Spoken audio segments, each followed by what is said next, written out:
Hi guys! So ayan, kakain na po kami. Ang pagkain natin today is, ano to? Baka. Baka, nilagang baka. Tapos, ito, it's what you call pinangat. And favorite ni Walad, egg. Excited ka na? Ah. Ano mga favorite mo dito?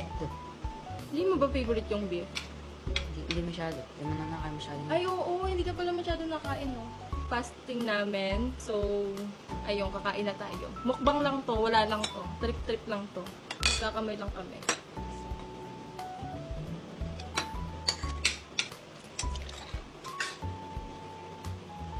Sarap, no? Sarap talaga luto ko, guys.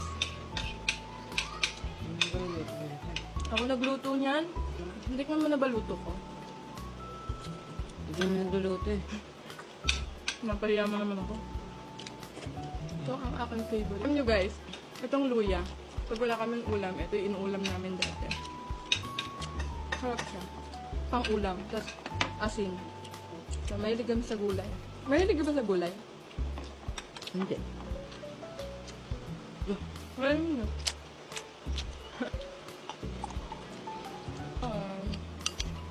Look how creamy is that. Sarap. Ang dami naman yan. Ay, parang ubusin mo na. O, rate mo na siya. 10. 10. Bakit siya 10? Kasi 10. Bakit nga 10? Kasi masarap. Isa yan sa pinaka-favorite mong luto ni Mama. Oh.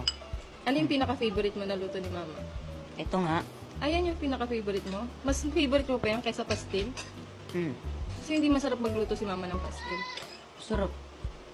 So that's all for today guys. Tapos na ang day 6 natin. Abangan nyo bukas.